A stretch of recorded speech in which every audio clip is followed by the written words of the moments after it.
నేను 27 నక్షత్రాలతో భజే శ్రీనివాసం అని ఒక పుస్తకం రాశాను.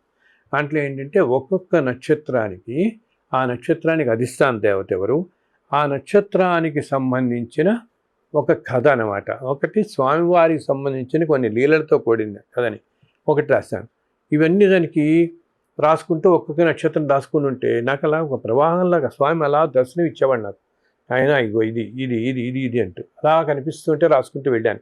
దానికి ఏ పేరు పెట్టాలి అని ఆలోచిస్తుంటే ఆ స్వామివారే ఒకరోజు నాకు ఒక చిన్న పిల్లవాడిలాగా వచ్చి చక్కగా నాకు సరిగా వినిపించట్లేదని చెవి దగ్గరికి వచ్చి నేను రాసుకుంటూ కూర్చొని లీలమైపోయి రాసుకుంటూ వెళ్ళిపోతుంటే భజే శ్రీనివాసం భజే శ్రీనివాసం భజే శ్రీనివాసం భజే శ్రీనివాసం అని చెప్పి చక్కగా 4 సార్లు నాకు చెప్పాడు.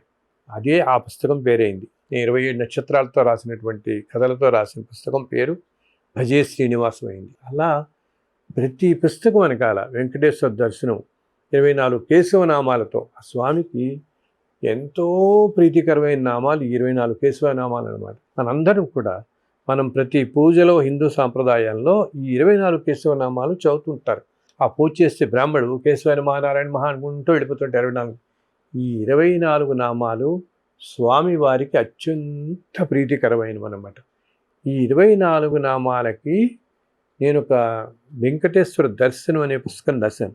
ఒక్కొక్క నామానికి యొక్క విశిష్టత ఏమిటి ఈ నామాలు. ఈ 24 నామాల రూపాలు కూడా అక్కడ బంగారు వాకిలికి ఆ తలుపు మీద చెక్కబడి ఉంటాయి. తిరుమలలో మనకి ఈ 24 రూపాలు కూడా మనం చూడొచ్చు.